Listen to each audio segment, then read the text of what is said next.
और अब बात प्रधानमंत्री के इजरायल दौरे की करते हैं। पीएम मोदी की इजरायल यात्रा, मोदी का भव्य स्वागत।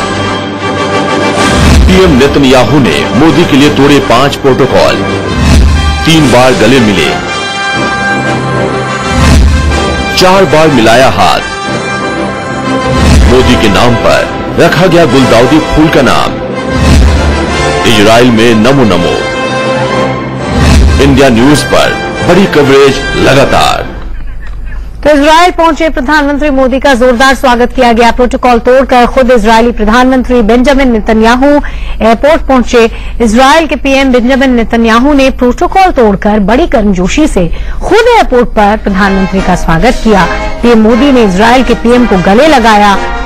होलोकॉस्ट के पीड़ितों को श्रद्धांजलि देने के लिए प्रधानमंत्री मोदी वाशेम पहुंचे और यहां पीएम पहले होलोकॉस्ट नेम्स गए, जहां 46 लाख होलोकॉस्ट पीड़ितों के नाम दर्ज हैं। मोदी यरूशलेम के फ्लावर फार्म भी पहुंचे। यहां उन्होंने इजरायली पीएम और कृषि मंत्री ऊरी एरियल से बात की और उन्होंने बताया कि कैसे कम पानी और थोड़ी सी मिट्टी में भी फूलों की खेती की जा सकती है। इजरायल ने प्रधानमंत्री मोदी के सम्मान में एक फूल का नाम उनके नाम पर भी रखा और दोनों देशों के पीएम ने साझा प्रेस कॉन्फ्रेंस की। आतंकवाद को दुनिया के लिए खतरा बताया। आतंकवाद के खिलाफ दुनिया को एकजुट होने की बात कही और इस पूरे दौरे की 8 तस्वीरें हम आपको दिखा रहे हैं।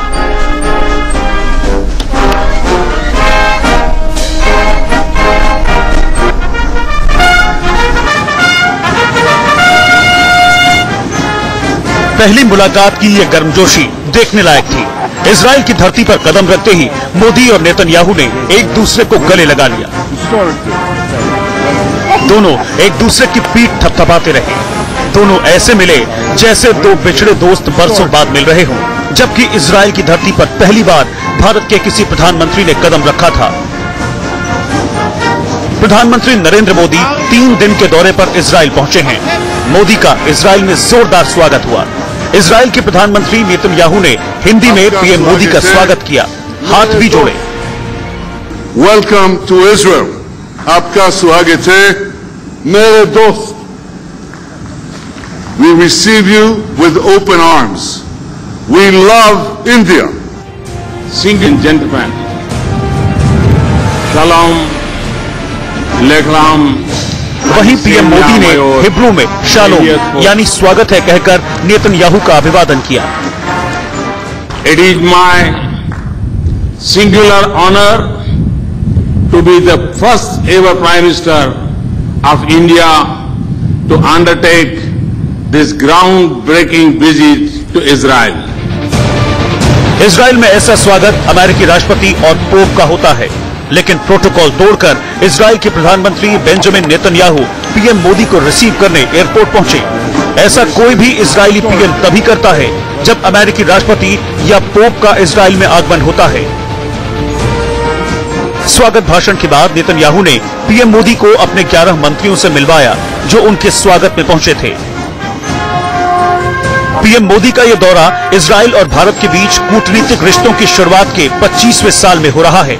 भारत ने 1950 में पहली बार इजरायल को एक देश के तौर पर मान्यता दी थी, लेकिन दोनों देशों के बीच कूटनीतिक रिश्तों की औपचारिक शुरुआत 1992 में तत्कालीन प्रधानमंत्री पीवी नरसिंह राव ने की थी। साल 2003 में जसवंत सिंह पहले विदेश मंत्री थे जिन्होंने इजरायल की यात्रा की और फिर 2015 में बतौर राष्ट्रपति प्रणब मुखर्जी इजरायल गए। अब पीएम मोदी इजरायल के दौरे पर हैं। इससे पहले नरेंद्र मोदी ने गुजरात के मुख्यमंत्री के तौर पर 2006 में इजरायल का दौरा किया था। इस बार पीएम मोदी 3 दिनों के लिए इजरायल पहुंचे हैं। भारतीय समय के मुताबिक दोपहर 1 बजे पीएम मोदी इजरायल के राष्ट्रपति से मिलेंगे। दोपहर 2 से 2:30 बजे तक बेंजामिन नेतन्याहू के साथ बैठक करेंगे। शाम 7:30 बजे भारतीय मूल के लोगों से मुलाकात करेंगे। 6 जुलाई को पीएम अलग अलग कार्यक्रमों में हिस्सा लेंगे और 6 जुलाई की शाम पीएम जर्मनी के लिए रवाना होंगे। रवि शर्मा, तेल अवीव, इंडिया न्यूज। और आपने मोदी और नेतन्याहू की दोस्ती की तस्वीर देखी। दोनों जब प्रेस कॉन्फ्रेंस में मिले तो आतंकवाद के खिलाफ मिलकर लड़ने का वादा किया। Yad Vasam tells us that those who believe in humanity and civilized values must come together and defeat it at all costs. As such, we must resolutely oppose the evils of terrorism, radicalism, and violence that plague our time. But I have to say that we also face common challenges, and the first of it is to defeat the forces of terror that rampage through the world and threaten both our countries.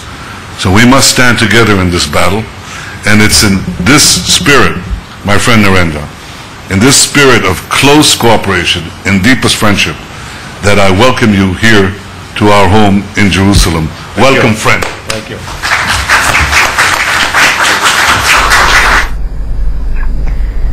Bharat एक ऐसा देश है जहां हर मौसम की मार यहां की फसलों पर पड़ती है सबसे पहले, लेकिन इजराइल तकनीक के मामले में इतना आगे निकल चुका है कि गर्मी का मौसम हो या सर्दी का हो, यहां हर मौसम में फूलों की वही रंगत नजर आती है।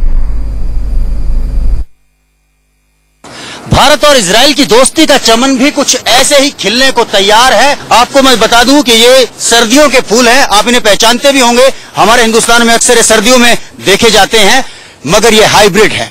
यहाँ इस भीषण गर्मी में भी ये मौजूद हैं और इस वक्त भी खिले हुए हैं। इससे पता चलता है, इससे आप अंदाजा लगा सकते हैं कि जो तकनीक के मामले में है, जो पौधों को विकसित करने के मामले में है, जो हाइब्रिड बनाने के मामले में है, वो कितना आगे है इजराइल भारत से। और ये वो तकनीक है जो हिंदुस्तान की कायाकल्प कर सकती है, जो करोड़ों किसान हमारे हिंदुस्तान के, जो कि जिनके पास जमीनें हैं मगर ऐसे इलाकों में, ऐसे प्रदेशों में है देश के जहां पर गर्मी बहुत ज्यादा होती है, वो जमीन पर फसल नहीं उगा सकते। सोचिए, ये तकनीक अगर पीएम मोदी लेकर आते हिंदुस्तान तो उनकी किस्मत कैसे रातों रात बदल जाएगी। अब मैं आपको बताना चाहूंगा कि आखिर यहाँ पर जो ड्रिप वाटर टेक्निक है, इसकी इजाद कैसे हुई थी। जब शुरुआत में 70 साल पहले यहाँ पर कुछ जुझारू यहूदी आए थे और इस बंजर रेगिस्तान को उन्होंने अपना घर बनाना तय किया था, तब उन्होंने अचानक एक दिन देखा कि जंगल में, रेगिस्तान में एक झाड़ी बाकी झाड़ियों से कुछ ज्यादा बड़ी थी। जुनूनी वो थे ही, उन्होंने बाकायदा जमीन खोदी और देखा कि नीचे एक पाइप रिस रहा था, जिसकी वजह से वो झाड़ी पेड़ का आकार ले गई थी, क्योंकि उसके अंदर नमी रहती थी जड़ों में, और आसपास के जो झाड़ियां थी वो सूखी हुई थी। तो इसके बाद ये तकनीक का इजाद हुई और उसके बाद इस तकनीक को अपनाया गया और इसका नतीजा चारों तरफ आप आज देख पाएंगे। पूरे इजराइल के अंदर इसी तरह से सिंचाई होती है, इससे पानी की बर्बादी ना के बराबर होती है, और यही वो तकनीक है जिसकी भारत को जरूरत है। यहाँ की खेती की तकनीकें अगर भारत सीखने में कामयाब हो जाता है, जो कि इस बार मुलाकात होने जा रही है मोदी और नेतन्याहू की, उसमें सबसे प्रमुख फोकस जो है वो एग्रीकल्चर पर रहेगा, खेती के नए तरीकों पर रहेगा, उन तकनीक पर रहेगा जो इजराइल ने खोजी, आजमाई और सफल पाई, और जिन्होंने इजराइल को 70 साल में कुछ से कुछ बदल कर रख दिया, एक रेगिस्तान से गुलिस्तान बनाकर छोड़ दिया। तो भारत बहुत कुछ लेना चाहता है, बहुत कुछ पाना चाहता है, बहुत सी उम्मीदें इस दौरे से जुड़ी हुई हैं, और पीएम मोदी का मुख्य फोकस इस दौरे में टेक्नोलॉजी के अलावा जो सबसे बड़ा फोकस है वो यही है कि कैसे किसानों को भारत के राहत पहुंचाई जाए, कैसे वो गरीब जिनके पास जमीन तो है पर वो बंजर है, कैसे उस तरह के हाइब्रिड बीज उनको उपलब्ध कराए जाएं जो उस गर्म माहौल में, कम पानी में भी विकसित हो सके और एक किसान की जिंदगी बदल सके। तो एग्रीकल्चर एक बड़ा मुद्दा रहने वाला है इस 3 दिवसीय दौरे का मोदी के। मेरे सहयोगी संजीत कुमार के साथ रवि शर्मा, यरूशलेम, इजराइल, इंडिया न्यूज। और कृषि संबंधी मामलों में भी इजराइल की तकनीक भारत से काफी ज्यादा अच्छी है, तभी तो इजराइल में बंजर धरती भी आज हरियाली से लहलहा रही है।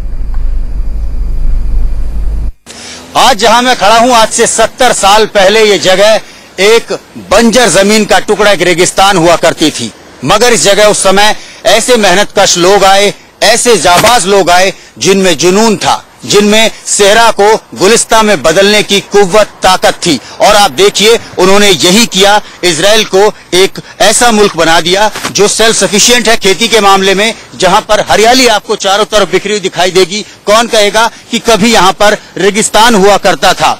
अब हम आपको बताते हैं कि दरअसल ये रेगिस्तान गुलिस्तान बना कैसे।